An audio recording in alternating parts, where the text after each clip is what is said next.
Coucou les amis, c'est Jennifer Chacha, je suis chez Samzira en toute intimité.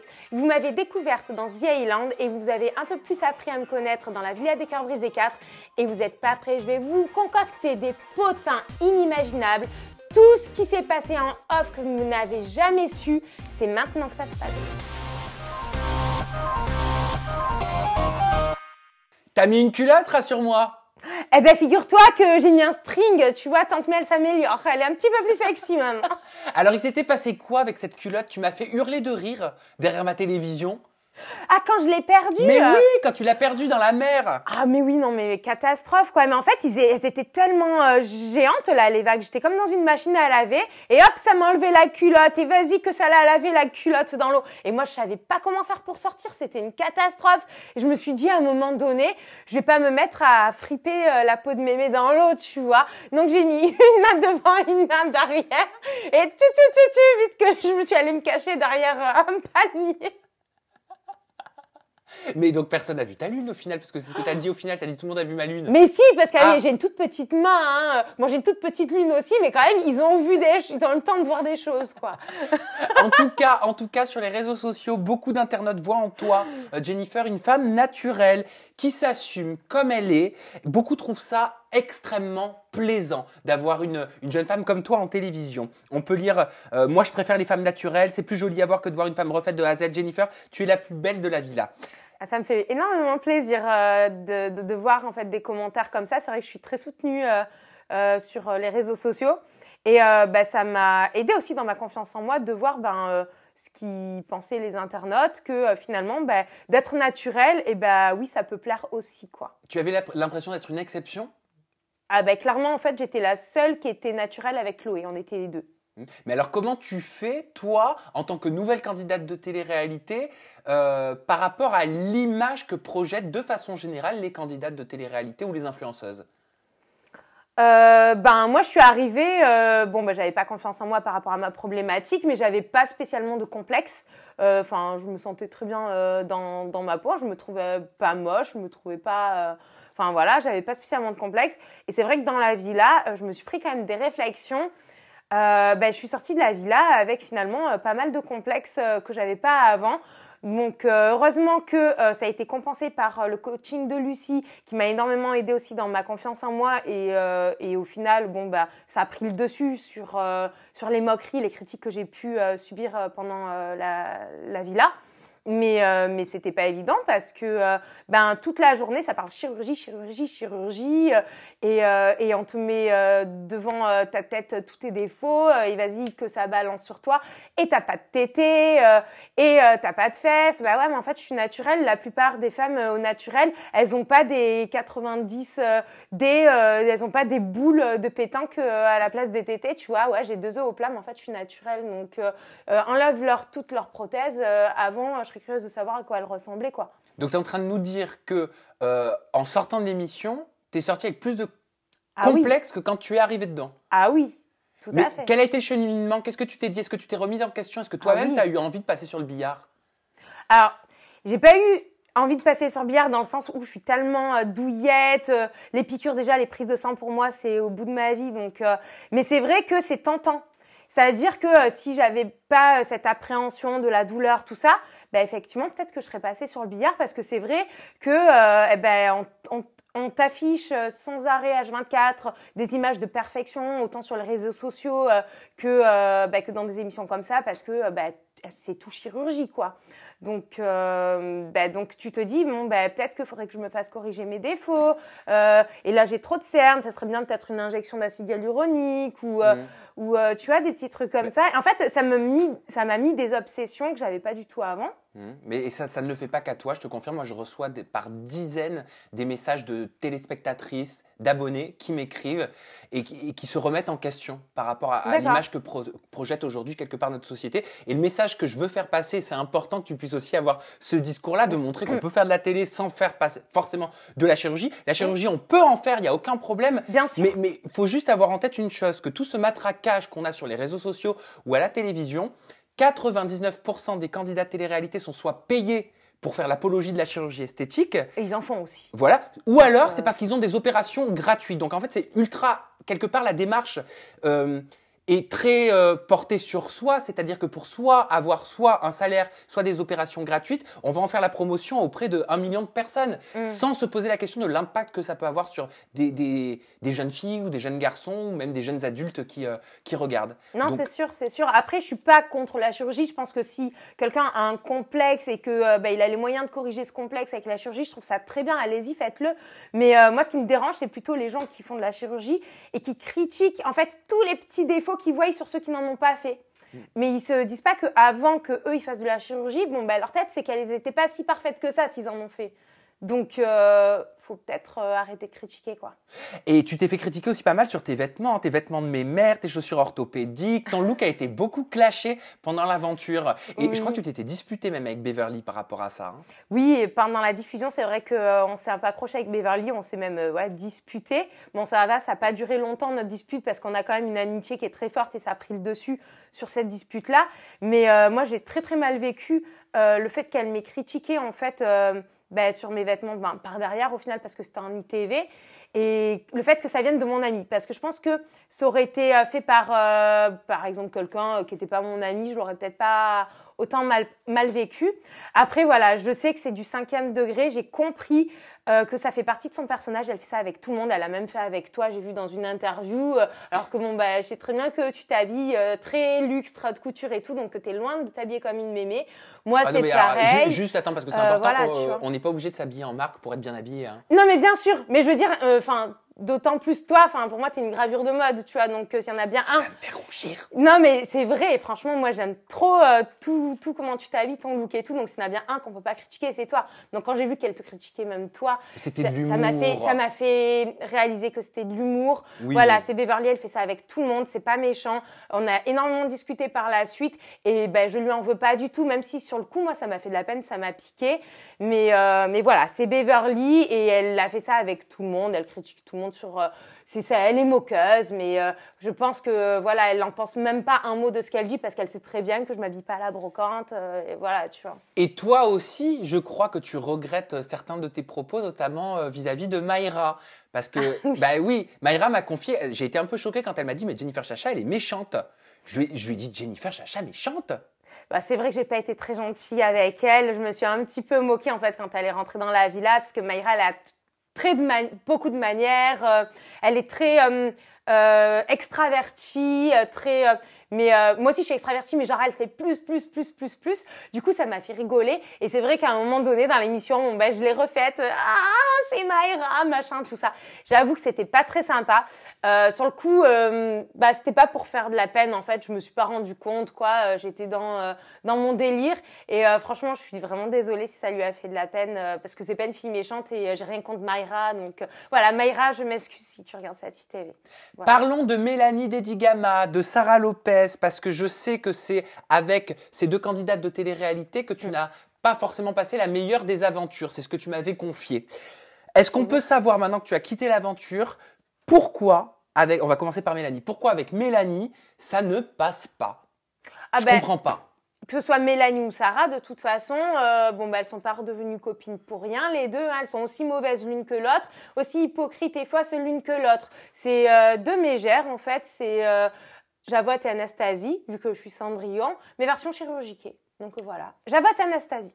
Pourquoi tu dis Cendrillon? Pourquoi tu dis Cendrillon? Ah oui, par rapport au coup du café. Ah voilà.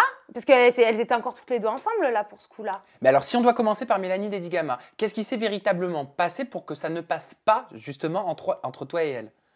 Mélanie Dedigama, moi ce qui n'est pas passé en fait c'est justement cette histoire de Cendrillon, mets-toi à 4 pattes et ramasse. Bon sur le coup, elle nie. Oui, elle nie, mais moi c'est ça en fait que j'accepte pas parce que moi je suis sortie de l'aventure en bon terme avec tout le monde. J'ai pardonné à Sarah et Mélanie. C'est-à-dire comment ça parce que moi je croyais que après le tournage, tu étais encore en dispute un petit peu avec beaucoup de personnes, beaucoup de candidats. Non, c'est par la suite. En fait, en sortant du tournage, j'étais vraiment en bon terme avec tout le monde. Et c'est par la suite, en fait, tu vois, même à la conférence de presse, j'étais trop contente de tous les revoir. On s'est tous réconciliés. C'était très bonne ambiance. On est tous potes, colonies de vacances. Même si on a eu des disputes, on s'en fout. Vous êtes réconciliés quand?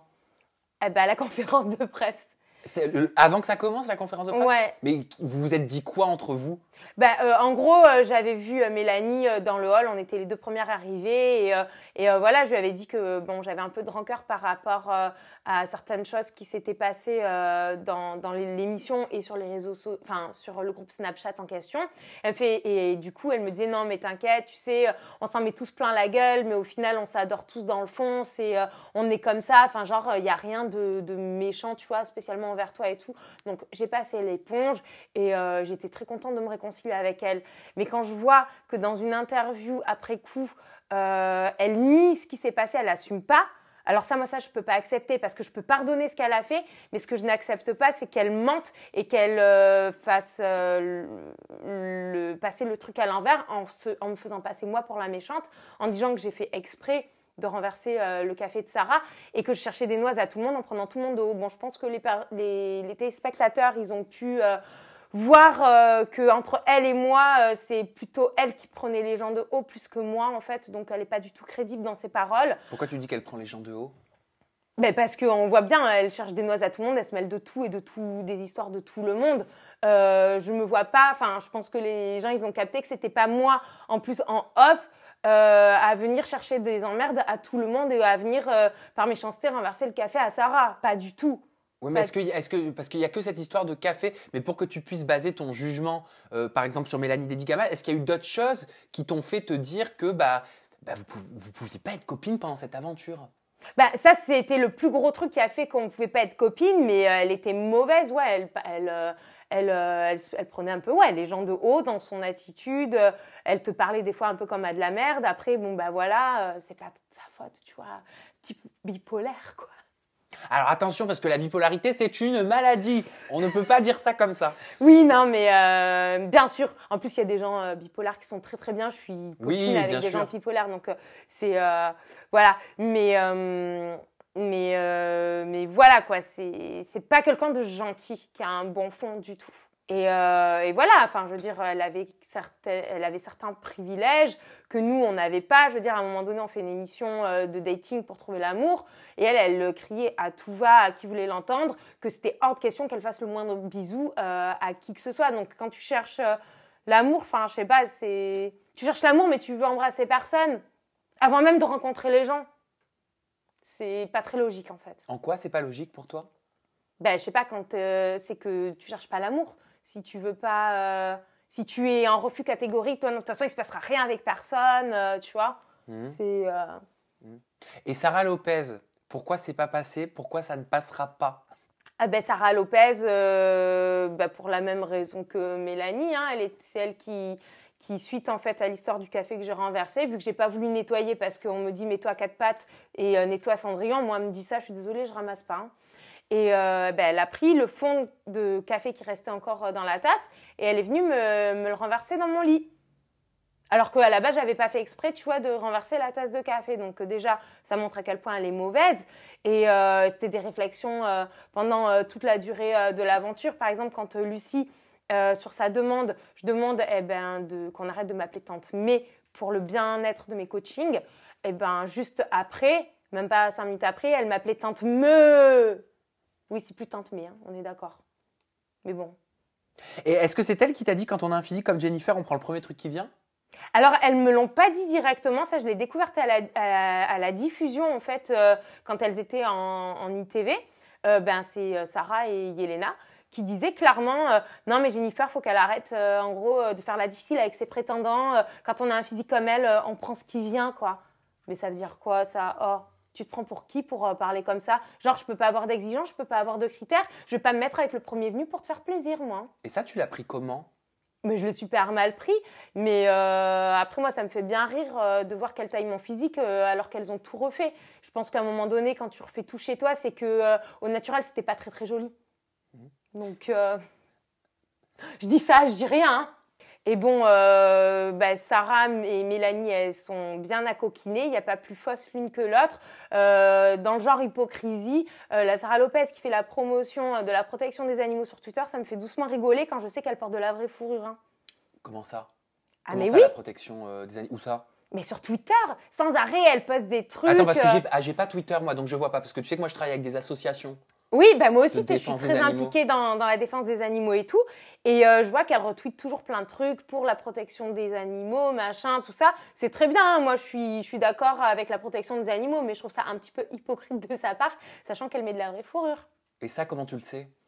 Eh ben, je l'ai vue à la conférence de presse, elle était venue avec une veste genre capuche fourrure, mais vraie fourrure. Alors, parce que moi, je me souviens très bien, moi je l'ai croisée à 2 reprises, Sarah Lopez, une fois dans un événement et à la conférence de presse. Et en effet, j'avais remarqué, étant donné que je fais très attention à qui porte de la vraie Oui. fourrure ou quoi, tu le sais, Oui. j'avais remarqué qu'elle portait un manteau avec de la vraie fourrure au niveau du col. Par contre, ce que je ne savais pas, c'est qu'elle elle était pour la cause des animaux, c'est ça sur Twitter. Ça, tu me Ah, l'apprends. à fond. Ouais. Donc ça m'étonne. T'es sûr? Hashtag hypocrite. Ok, t'es sûr de ça? Ah, sûr de sûr. Ok, parce que bon, à la Ah, rigueur. je peux te montrer les tweets, hein. Ok, Je peux te montrer. à la rigueur, moi, je suis pour éduquer, sensibiliser Oui, tout les à fait. personnes, mes abonnés, aux souffrances des animaux, à ce que ça représente de porter de la vraie fourrure. Mhm. Et quelque part, j'essaierai de sensibiliser les personnes qui portent de la vraie fourrure sans les pointer du doigt. Mais ce que je trouve désolant, c'est de porter de la vraie fourrure et de faire des posts pour défendre les animaux. Tu comprends? Oui, c'est ça. La nuance. C'est que c'est pas le fait qu'elle porte de la vraie fourrure, c'est le fait qu'elle en porte de la vraie et qu'elle fasse genre il faut pas. En fait, faites ce que je dis, mais faites pas ce que je fais. Tu vois? Ça me surprend. C'est vrai, ça me gêne. Ça me Ouais. surprend terriblement. N'hésitez pas à nous dire ce que vous en pensez dans la barre de commentaires juste en dessous. Beaucoup d'internautes, Jennifer, pensent que tu as subi un harcèlement de la part des autres cœurs brisés. On peut lire « Help, je regarde la Villa 4 et quelle bande de tocards !» Yelena, par exemple, qui dit que Jennifer, vu son physique, elle devrait prendre le premier qu'elle croise parce qu'il est pas mal guirado, le plus gros connard de la télé-réalité, méchanceté gratuite et dénigration des autres, etc. Désolé, c'est pas toujours évident sur Twitter de... Oui. Il manque parfois la ponctuation. c'est pas grave. Oui, non, mais on a compris l'idée. De toute façon, oui, bah écoute, je me suis pris pas mal de critiques sur mon physique pendant l'aventure. J'en découvre encore des belles pendant la diffusion. C'est... Après, je dirais pas jusqu'à dire harcèlement parce que c'était vraiment, ça venait de 2 candidates en particulier, de 2-3 personnes qui m'ont mis un peu la misère. Après, le reste, j'enlève les 2 pestes, l'aventure, elle était superbe et magnifique, tu vois ce que je veux dire? C'est que j'ai passé une très bonne aventure. Voilà, il y a eu 2 brebis galeuses parmi le troupeau. Mais elles n'ont pas réussi à gâcher mon aventure parce que j'ai quand même de très bons souvenirs. Voilà, je garde le positif avec mes copines, avec Loana, Beverly, Inès et le reste, bon. Est-ce que tu avais l'impression qu'il fallait un vilain petit canard? Ben, j'ai l'impression que malheureusement, dans chaque émission, il y a toujours un vilain petit canard, quoi. Et forcément, bon, j'étais la petite nouvelle, j'étais gentille, peut-être trop gentille. J'ai tellement été gentille, je me suis fait marcher sur les pieds.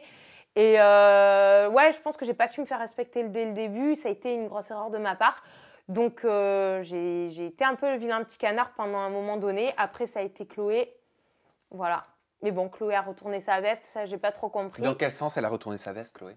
C'est-à-dire qu'avec tout ce qu'ils lui ont fait pendant la villa, elle avait toute la villa contre elle et que j'étais la seule, clairement, à lui adresser la parole. Je trouvais qu'elle avait vachement pardonné facilement à ses bourreaux, quoi. Mélanie, Sarah, qui l'ont mis une misère pas possible pendant l'aventure. Et maintenant, je vois qu'elle dit que c'était sa plus belle rencontre. Écoute, elle n'est pas rancunière, c'est bien. Qu'est-ce qu'ils lui ont fait? C'était un acharnement, ça veut dire que tout était prétexte à ce que ça retombe la moindre histoire sur Chloé, la faute de Chloé. C'est Chloé qui fout la merde alors que pas du tout. Alors attends, pourquoi ça se passe comme ça en télé-réalité? En effet, dans chaque émission, on a ce genre d'histoire comme un marronnier qui revient. On a ce genre de relation entre les plus forts, les plus faibles. C'est si dur que ça, tourner une télé-réalité avec des gros persos? Alors, je pense que ça n'a rien à voir avec la télé-réalité. Je pense que c'est justement très représentatif de la population en général parce que prends une salle de classe, il y a toujours le vilain petit canard dans chaque classe. Et non, c'est représentatif de la société. Télé-réalité, quoi. Donc, c'est réel et ça représente ce qui se passe dans la vie de tous les jours. Enfin, c'est réel, pas toujours, hein. Ça dépend des situations. Non, mais il faut le dire, oui. faut être honnête. Oui, non, mais je veux dire, en général, voilà, ce genre de harcèlement, ça ne se passe pas que dans la télé-réalité. Il ne faut pas mettre ça sur le dos de la télé-réalité parce que moi, je l'ai vécu au collège. Voilà, ça... C'est pas que dans la télé. Et Julia Paredes, alors je me souviens de l'interview qu'on avait faite avant que la Villa commence à cette fameuse conférence de presse de la Villa 4. T'avais un petit peu taillé, hein, Julia Paredes, et j'ai cru comprendre que tu regrettais aujourd'hui. Oui, je regrette énormément parce que j'ai découvert un gros poteau rose. Tu es pas prêt? Le plus énorme potin de la journée des potins. Est-ce que tu es prêt pour que je te l'annonce? Vas-y, nous sommes prêts avec ma communauté. Eh ben, j'ai appris que Julia Paredes n'était pas en couple avant la villa et qu'on s'est tous plus ou moins acharnés sur elle en disant qu'elle était fausse, hypocrite, alors que pas du tout. En fait, c'était un coup monté de Sarah Lopez qui a fouillé dans son téléphone et effectivement qui a vu des textos un peu ambigus, mais elle n'était pas du tout en couple avant la villa et elle a manigancé ça pour faire virer de l'émission Julia. Et j'ai la preuve parce que il pouvait pas être en couple avec Julia vu que 3 jours avant de partir dans la villa, il était chez Inès en couple avec Inès. Alors attends, l'ex de Julia Paredes. Voilà, est en couple avec Inès. Était en couple avec Inès. Voilà. Au moment où Julia Paredes était accusée Voilà. d'être en couple à l'extérieur de l'émission. Exactement. Ok. Pourquoi, tu parles de poteau rose avec ton accent, pourquoi ce guet-apens a été lancé selon toi? Je sais pas, je suppose qu'elle devait en avoir marre de l'avoir comme coloc de chambre. Elle devait plus pouvoir la supporter. Elle a trouvé ça pour la dégager. Ben, mauvaise, hein, comme fidèle à elle-même, quoi. Ok, mais la production n'a pas vérifié. Enfin, je veux dire, sur les simples dires d'une candidate qui regarde dans un portable, on juge qui doit rester ou qui doit partir. Bah, le truc, c'est que les textos, ils étaient très ambigus. Je pense qu'effectivement, elle avait peut-être encore des sentiments pour son ex à ce moment-là, donc d'où les messages. Et ben, tout le monde a cru ce qu'a dit Sarah, qu'effectivement, elle était en couple. Donc la production, ben, elle s'est fait autant berner que nous. Et si tu devais passer aujourd'hui un message à Julia Paredes, si elle nous regarde, sait-on jamais, qu'est-ce que tu lui dirais? Eh bien, que je suis désolée qu'elle ait vécu un départ aussi brutal et violent de notre part, que nous, on s'est tous fait manipuler comme elle, en fait, et que je suis désolée pour elle, quoi. Au final, est-ce qu'on n'est pas quelque part, malgré soi, sans s'en rendre compte, le bourreau de quelqu'un d'autre? Je sais pas si on peut dire ça comme ça. Je dirais qu'on s'est tous laissé entraîner parce qu'on a tous cru qu'elle était hypocrite et fausse et que on a tous été blessés parce que par rapport à nos problématiques, on était dans une démarche sincère. Donc, on s'est peut-être un peu tous acharnés sur elle en pensant qu'elle s'était foutue de notre gueule, tu vois ce que je veux dire? Ouais, non, mais je comprends totalement. Et puis après, la réaction est humaine. Enfin, on le constate souvent chez l'être humain, ce type de réaction. Maintenant, moralité de l'histoire, ne faut-il pas plus chercher à creuser? Tu vois, oui, certainement. Après, je ne juge pas, je ne critique pas. Oui. Voilà, je suis pas parfait, hein, je fais plein d'erreurs moi aussi. Hein, c'est pas du tout un jugement. Je soulève juste une question. Oui, non, mais tout à fait. Après, c'est difficile de creuser, tu sais, dans ce contexte-là. On te balance une bombe comme ça. Il y avait quand même des messages aussi qui jouaient pas en sa faveur. Donc, on a cru, on n'est pas allé chercher plus loin. Enfin, à un moment donné, on n'est pas non plus des Sherlock Holmes. Hein. Et Mathieu Lacroix, alors, il va falloir m'expliquer pourquoi vous ne vous entendez pas du tout, sachant que Mathieu, normalement, s'entend bien avec tout le monde. Eh bien, écoute, moi, je me suis très bien entendue avec Mathieu pendant toute la durée du programme. C'est quelqu'un que j'ai énormément apprécié, voire le garçon avec qui je m'entendais le mieux, tu vois, dans la villa. Donc, j'ai été très, très déçue par la suite, en fait, de son comportement. En fait, ça s'est dégradé avec Mathieu il n'y a pas longtemps, très récemment, quand on s'est écharpé avec Sarah Lopez sur Twitter. Vous êtes écharpé sur Twitter ? Oui, on s'est écharpé sur Twitter parce qu'elle me traitait de menteuse, de grosse menteuse par rapport, tu sais, au départ de Vivian Beverly, que j'avais menti. Or, tout le monde a pu voir que j'avais répété mot pour mot ce qui avait été dit. Et donc, elle veut faire l'autruche qui se met la tête dans le sable ou je sais pas comment ça se passe, mais tout le monde a vu. Donc, bref. Et il a mis son grain de sel en disant,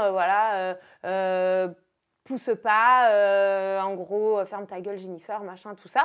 Donc, il s'est mêlé déjà d'une chose qui ne le regardait pas. Et en plus de ça, ce que j'ai appris, c'est que Vivian m'a dit qu'il me bloquait les bookings. C'est-à-dire, il te bloquait les bookings. Alors déjà, un booking, c'est quoi? C'est pour ceux qui ne le savent pas encore. Un booking, en fait, c'est il y a des boîtes de nuit qui bookent des candidats de télé-réalité dans leur boîte pour ramener du monde, en fait, dans leur boîte. Et voilà, du coup, on passe la soirée avec les gens, à mettre l'ambiance, tout ça. Et donc, j'ai eu un booking avec Chloé, et quand il a appris que j'avais un booking de prévu avec Chloé, il a appelé son booker en disant comment ça, tu bookes Jennifer, t'es tombée bien bas. En gros, c'est une clocharde, elle ramènera personne. Enfin bref, tu vois, ce genre de choses. Et ça, je l'ai su parce que c'est le booker qui a fait une gaffe auprès de Vivian au téléphone. Et Vivian m'a appelé pour me dire, voilà, il y a Mathieu qui te bloque les bookings. Et du coup, lui, il a pris ma défense et il est rentré dans l'art à Mathieu, tu vois. J'ai la preuve, j'ai la capture d'écran. Et te bloquer des bookings, c'est égal à quoi? C'est à bloquer du business, du travail. Bloquer de l'argent? Ouais, bloquer de l'argent. Donc, on peut se critiquer entre nous sur les réseaux sociaux, en interview, il n'y a pas de souci. C'est le jeu des émissions, on ne s'aime pas, on dit ce qu'on a à dire. Mais de là à bloquer le business de quelqu'un, moi, je ne suis pas d'accord, en fait. C'est-à-dire que, tu vois, moi, à l'heure actuelle, je ne m'entends pas avec Sarah ni Mélanie, mais ça ne me viendrait même pas à l'idée de dire ah ben non, tu les bloques en booking ou je ne viens pas si elles sont là ou quoi que ce soit. Non, en fait, on ne fait pas ça. Parce que moi, j'ai reçu Mathieu en interview et il me disait, mais Jennifer, en fait, elle gratte, elle demande tout le temps à ce qu'on lui fasse de la pub. Je gratte. Oui, effectivement, j'ai demandé sur, tu sais, on a un groupe Snapchat commun pour les infos, pour le programme, pour la promo, tout ça. Et je leur ai demandé s'ils pouvaient m'aider à monter mes followers parce qu'on sait que c'est du business. Donc, je vois pas pourquoi j'en ferais pas tout comme eux. Voilà. Je leur ai demandé s'ils pouvaient me donner un petit coup de pouce en me faisant une pub. Ils s'en font tous entre eux. Donc, je suis désolée. À un moment donné, j'appelle pas ça gratter. Je leur ai demandé une fois. Il y en a aucun qui me l'a fait à part Chloé. Et c'est tout. Et Vivian Beverly. Alors qu'ils s'en font tous entre eux. Mais ils ont peur de quoi, en fait? Que je les dépasse, que j'ai plus de followers qu'eux? Ou c'est quoi? Je suis un danger pour eux? Ça leur coûte quoi de faire une pub? C'est gratuit, en fait. Ça ne coûte rien du tout. Donc moi, quand je peux aider les gens, je le fais. Mais eux, visiblement, ils ont peur pour leur petit business là dans leur coin. Là. On va parler de ton prétendant. Je vais te redonner le sourire parce que tu as eu un départ licorne, un départ très féerique, c'est clair. Par contre, il y a tout qui est retombé quand tu étais dans l'avion avec ton prétendant, apparemment. Oui. Explique-nous tout. Oui, j'ai eu le départ de mes rêves, le prince charmant, la licorne, voilà, très princesse, très moi, tu vois. Donc, j'étais vraiment aux anges et puis le soufflet, il est retombé quand déjà dans le van qui nous amenait à l'aéroport, il m'a pas adressé la parole, il a fait genre, il dormait tout le long. Bon, ok. Et après, dans l'avion, monsieur a préféré se mettre entre deux prétendantes plutôt que se mettre à côté de moi. Il m'a laissée toute seule, je ne sais pas combien d'y ranger devant, à côté d'une femme, et il n'a pas voulu changer de place. Mais tu en as parlé on s'est disputé dans l'avion. Mais vous êtes dit quoi? Tu lui as dit quoi? Tu lui as pas demandé, mais pourquoi tu veux pas être à côté de moi? Oui, je fais, mais c'est quoi le problème en fait? Tu vas me laisser toute seule là pendant 11 heures de vol. Il fait, ah ça va, de toute façon, on va dormir tout le trajet. Je fais, non, c'est pas une excuse en fait. À un moment donné, il a préféré être à côté des deux prétendantes. Très bien.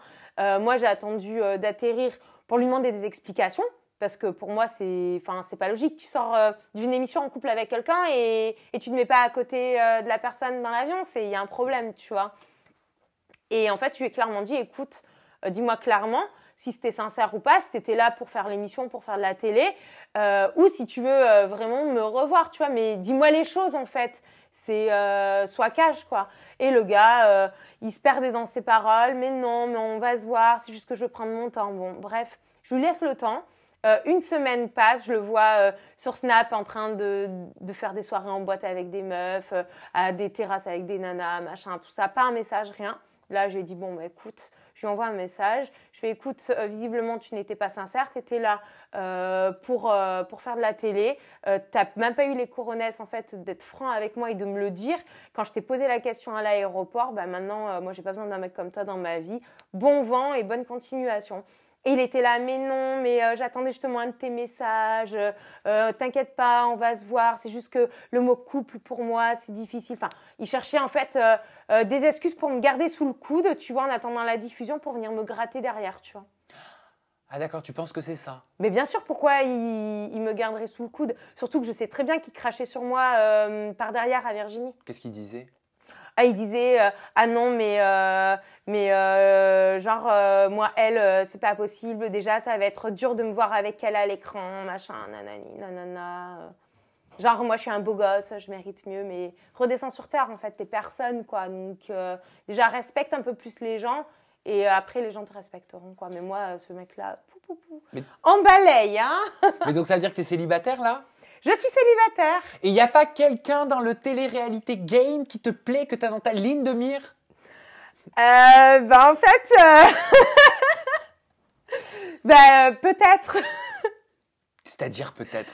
Non, mais c'est entre nous, hein. Mais oui. genre, Bien sûr que c'est entre nous. genre en fait, la dernière fois, tu sais, je suis passée à mon agence donc pour chercher mes placements de produits, et là, je croise, tu sais, le Seth Daddy là. C'est Step the King, autoproclamé.